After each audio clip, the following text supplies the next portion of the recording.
malheureux, je marchais dans ce monde comme un lépreux, rejeté et me demandant. Maintenant, nous allons nous lever pour la prédication.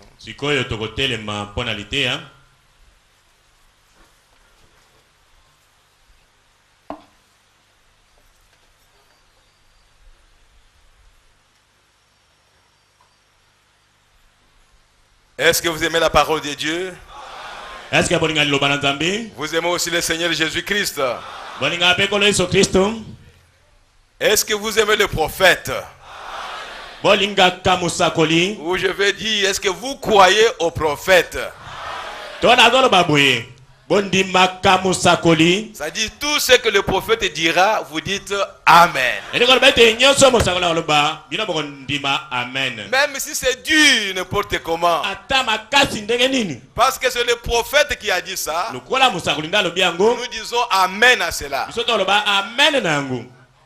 Nous allons nous disputer nos raisonnements, nos pensées. Mais ce que le prophète a dit, nous ne pouvons pas nous discuter là-dessus. Si vous ne croyez pas, laissez celui qui croit qu'il croit. C'est tout. Il n'y a pas de choix. Vous croyez ce que le prophète a dit, ou vous ne croyez pas, alors vous prenez votre décision. Mais nous croyons que le Seigneur nous aidera à croire tout ce que le prophète a dit. Je l'aime,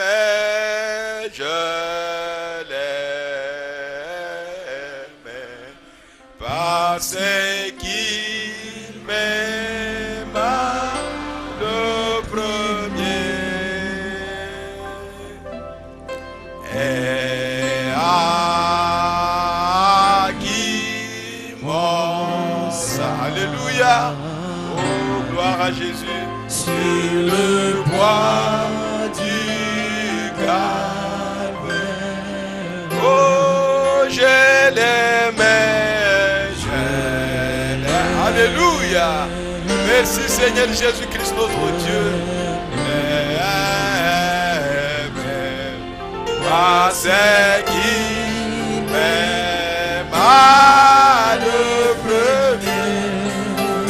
premier, à qui mon sang. Alléluia.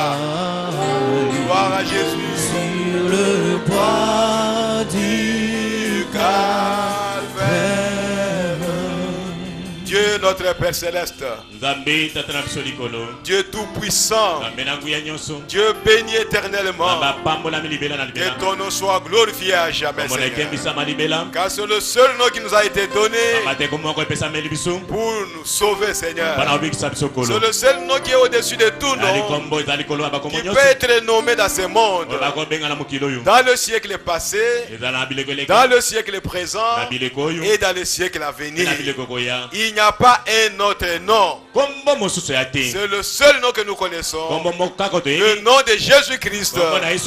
C'est le nom de notre salut. Père bien-aimé, tu nous connais parfaitement.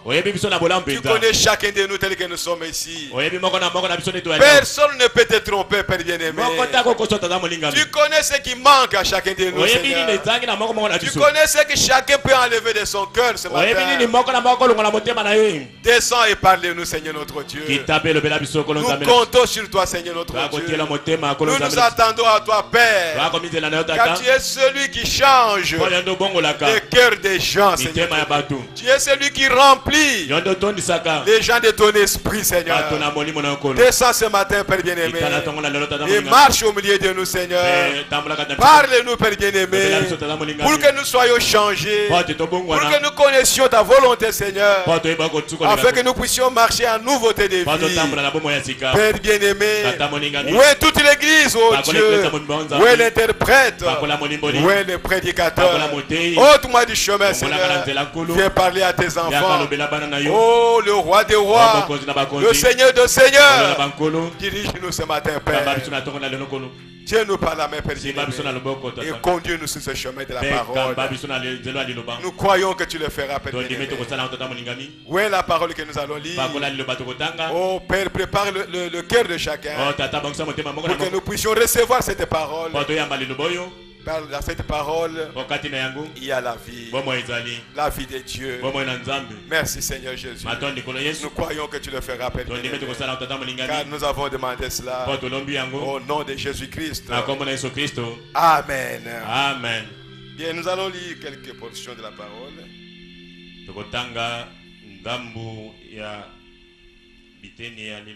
Ouvrons nos Bibles dans Matthieu chapitre 13.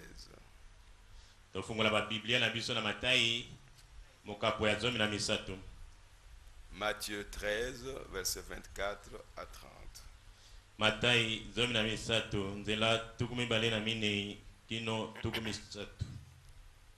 Verset 24 jusqu'au verset 30. Il leur proposa une autre parabole et il dit: le royaume des cieux est semblable à un homme qui a semé une bonne sémence dans son champ.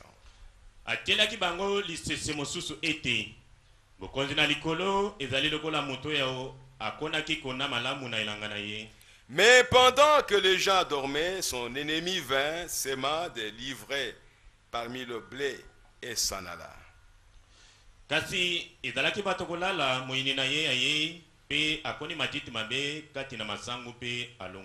Lorsque l'herbe eut poussé et donné du fruit, l'ivraie parut aussi.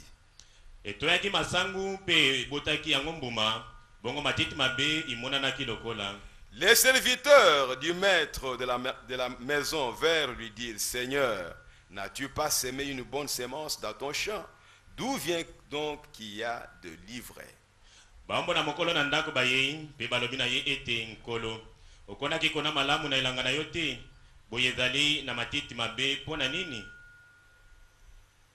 Il leur répondit: c'est un ennemi qui a fait cela.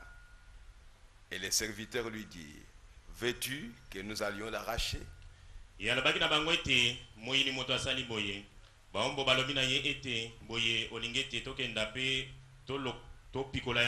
Non, dit-il, de peur qu'en arrachant l'ivraie, vous ne déraciniez en même temps le blé.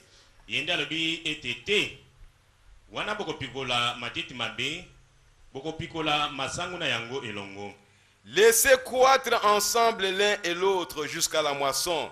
Et à l'époque de la moisson, je dirais au moissonneur: arrachez d'abord l'ivraie et liez-la en gerbe pour la brûler, mais amassez le blé dans mon grenier.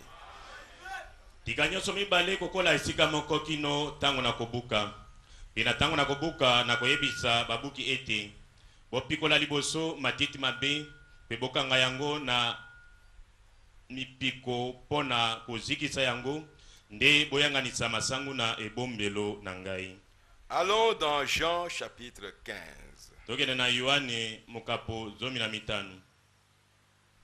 Jean chapitre 15.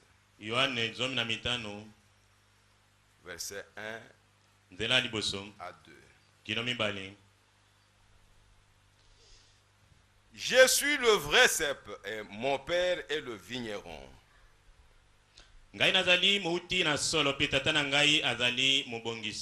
Tout sarment qui est en moi et qui ne porte pas de fruits, il le retranche. Et tout sarment qui porte du fruit, il l'émonde afin qu'il porte encore plus de fruits.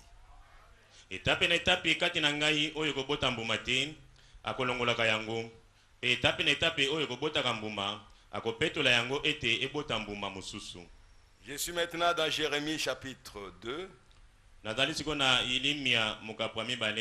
verset 21. Jérémie chapitre 2, verset 21.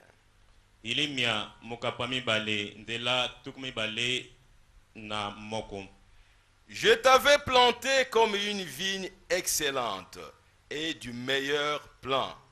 Comment as-tu changé, dégénéré en une vigne étrangère? Kasingana konaki yo lokola kamba na muti malamu mboto na sembo nzela nini obongwani kona na pamba Que le Seigneur bénisse sa parole au nom du Seigneur Jésus-Christ. Vous pouvez vous asseoir. Ce matin, je voudrais vous entretenir sur quelque chose. Parfois, quand je vois un prédicateur prêcher ici, je me pose des questions. Est-ce que moi, je peux prêcher comme lui? Je me sens vraiment petit et je dis, mais où est-ce qu'il ramasse tout ce qu'il lui dit?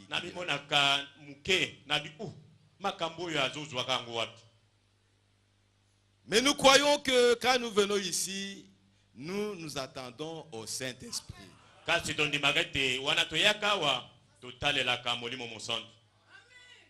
Ce matin, je voudrais vous parler sur la maturité de deux vignes.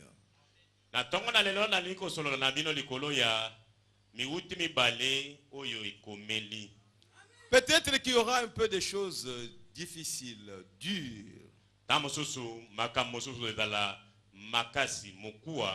Mais si nous ne le disons pas ici, où est-ce que nous irons dire ça?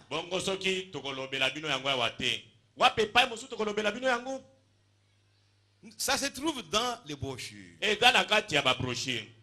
Et c'est Frère Branham qui a prêché. Il ne les a pas prêchés pour une assemblée donnée. Il a prêché ça pour l'épouse de Jésus-Christ.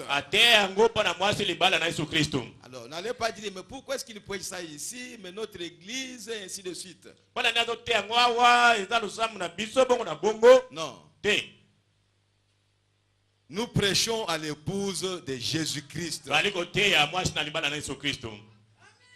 Comme le pasteur l'a prêché ici, quand il prêchait le sceau, nous sommes vraiment à la fin. Nous sommes dans l'âge du 7e sceau. Et notre message, le message de l'épouse, c'est le 7e sceau. Je ne cesserai pas de dire ça. Je continuerai à répéter ça. Parce que c'est un âge glorieux. Depuis que le monde existe. Depuis que le péché était entré au jardin d'Éden. Depuis ce temps-là, il n'y a pas une époque plus glorieuse que la nôtre.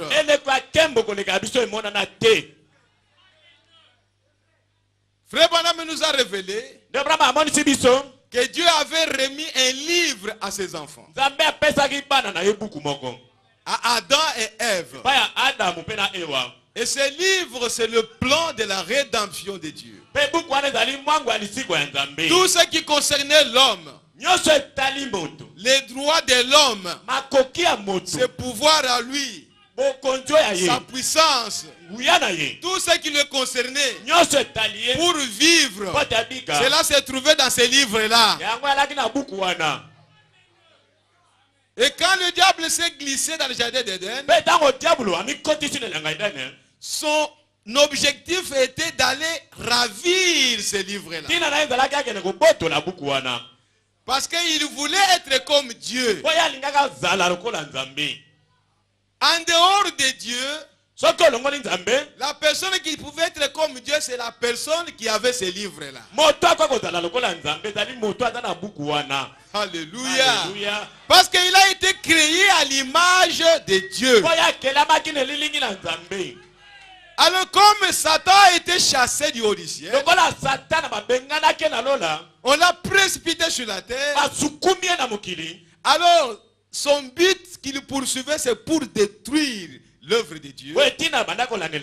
S'emparer de ce livre-là.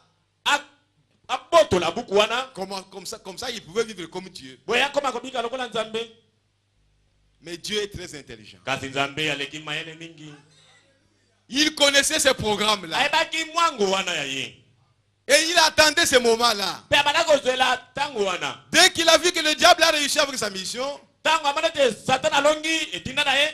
Dieu est venu Donc je ne sais pas de quelle manière il a pris les livres. Et il est rentré au ciel. Et quand le diable a regardé, il voulait piller la maison d'Adam pour chercher le livre. Piller la valise et regarder partout sous les lits pour trouver les livres. Adam lui-même n'a pas su où est allé les livres. C'est maintenant que Dieu nous révèle que ce livre est retourné à Dieu.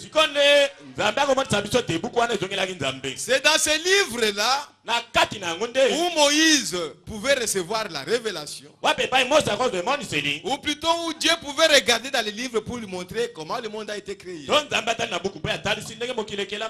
C'est dans ce livre-là où Dieu pouvait regarder et dire à Isaïe, prophétise, une vierge concevra. C'est dans ce livre-là où c'était écrit, votre Dieu viendra sur la terre. Il n'y avait que Dieu seul qui consultait ces livres-là. Les anges étaient tout autour de lui. Il le voyait avec un livre qu'il consultait lui seul. Les anges cherchaient à regarder pour voir, mais qu'est-ce qui se passe là-dedans? Personne ne pouvait regarder là-dedans. Parce que ce livre a été donné seulement aux enfants de Dieu de lire cela.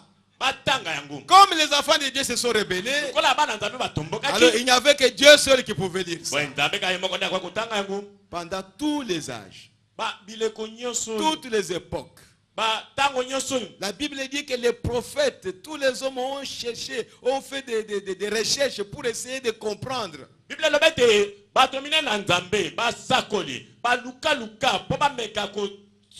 Il ne leur a pas été permis de le faire.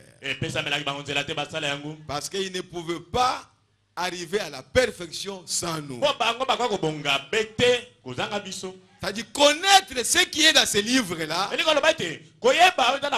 c'est arriver à la perfection. Recevoir la révélation de ce livre-là, connaître le mystère de ce livre-là, c'est arriver à maturité. Alors si ces gens-là avaient connu ce mystère, ils pouvaient arriver à maturité sans nous. Et cela dérangerait le plan de Dieu. C'est pourquoi Dieu leur a caché ces choses jusqu'au dernier jour. Mais un jour, un de ces jours, un de ces derniers jours, Dieu a regardé dans ce livre. Et il était écrit que toi, Dieu, tu es obligé de remettre ce livre à la race d'Adam. Alléluia. Dieu regarde, mais qui a écrit ça? C'est moi qui ai écrit. Tu es obligé de quitter le trône, de descendre sur la terre et remettre ces livres. Oh frères et sœurs, Dieu est lié à sa parole. Dieu n'est pas un homme. Oh, si je fais ceci, je rentre, les gens vont se moquer de moi. Si les gens apprennent que ils vont se moquer de moi, Dieu n'est pas comme ça. Lui, il est Dieu. Si c'est sa parole qui a dit ça, Dieu le fera. Amen. Amen. Les anges étaient tout autour de Dieu, en train d'adorer Dieu. Frère, même quand Dieu est allé dans la fournaise ardente, il avait son livre là. Il ne pouvait le céder à personne. Alléluia. Alléluia. Mais maintenant, on voit Dieu se déplacer. Frère, ce n'est pas une pensée. C'est vraiment une réalité. Comme tu t'es déplacé ce matin de ta maison pour venir ici, Dieu, le Dieu du ciel, il a créé les cieux et la terre. Il s'est déplacé là où il a toujours été. Je ne sais pas là où il a toujours été. Il s'est déplacé de là jusque sur la terre. Aux États-Unis alors. Alléluia. C'est la chose qui a étonné tous les anges. Ils étaient tous silencieux, en train de s'étonner, de se regarder. Mais qu'est-ce qui se passe avec cet homme aujourd'hui? Qu'est-ce qui se passe? Oh frères et sœurs, cet événement-là, c'est déjà passé. Maintenant c'est de l'histoire. 30 minutes de silence, c'est déjà passé. Quand cela a eu lieu, nous étions encore des païens. Mais ce moment-là a eu lieu. 30 minutes de silence au ciel. Gabriel n'a pas bougé. Michael n'a pas bougé. Les 24 anciens n'ont pas bougé. Les 4 êtres vivants n'ont pas bougé. Dieu seul a bougé. Où est-ce que vous allez? Il y a un homme sur la terre. Je vais aller le visiter. Gloire à Jésus-Christ. Mais pourquoi tu as ouvert les livres? Alléluia. Ces livres, tu l'as toujours fermé. Tu les consultes et puis tu fermes. Mais comment aujourd'hui tu descends avec les livres ouverts? Alléluia. Mes frères et sœurs, c'est ça notre message. Alléluia. Oh, gloire à Jésus-Christ. Alléluia. Le Dieu du ciel, qui a créé les cieux et la terre, le Dieu glorieux là, il est apparu à Moïse dans le buisson ardent. Alléluia. Il est revenu sur la terre aujourd'hui. Lui-même, Dieu. Alléluia. Et quand il est venu là, le corps de Jésus était sur le trône. Le corps de Jésus, ce n'est pas Ebembe, non. Alléluia. Quand Jésus était vivant sur la terre, mais il était un être. Avant que la colonne de feu vienne entrer en lui. Et quand il est retourné au Père, la colonne de feu est retournée à ce qu'elle était au commencement. Et Jésus est resté comme un agneau pour intercéder. Vous voyez, frères et sœurs, donc ce n'est pas Jésus qui est venu, c'est le Père qui est venu. Oh, gloire à Jésus-Christ. Alléluia. C'est pourquoi l'intercession ne pouvait pas terminer, parce que ce corps-là était toujours sur le corps.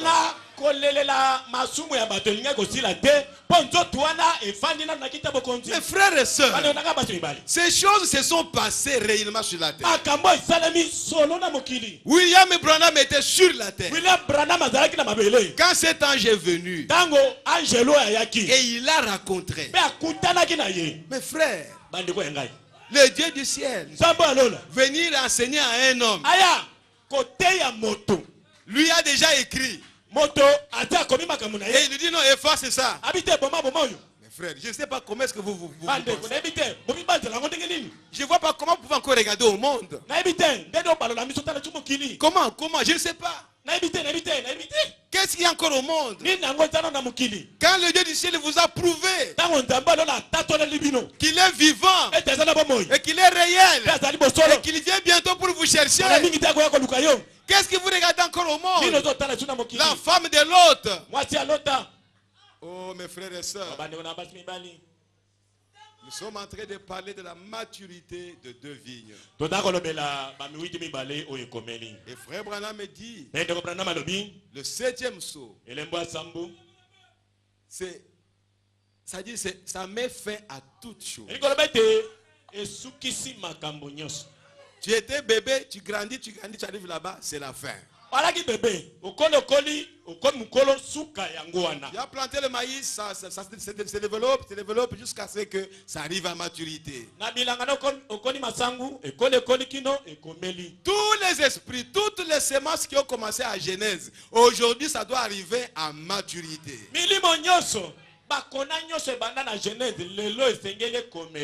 Oh frères et sœurs, nous sommes au temps de la fin. Frère Branham nous dit, il y avait 2 arbres dans le jardin d'Éden. 2 arbres. Ces 2 arbres sont toujours là. Et ces 2 arbres sont même dans l'église ici. C'est pourquoi nous voulons parler de ces 2 arbres. 2 vignes. La vraie et la fausse. Et toutes les 2 vignes arrivent à maturité. Tu peux te cacher, mais tu arriveras à maturité.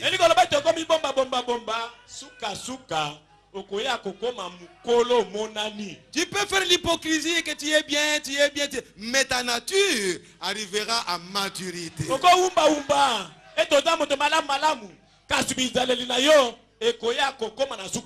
quand tu arriveras à maturité, on dit ah bon, c'est comme ça. Et là, nous n'allons pas nous étonner. Nous serons avec vous côte à côte, mais nous savons ce que tu es. Oh frères et sœurs, lisons un peu quelque chose dans l'exposé de cet âge.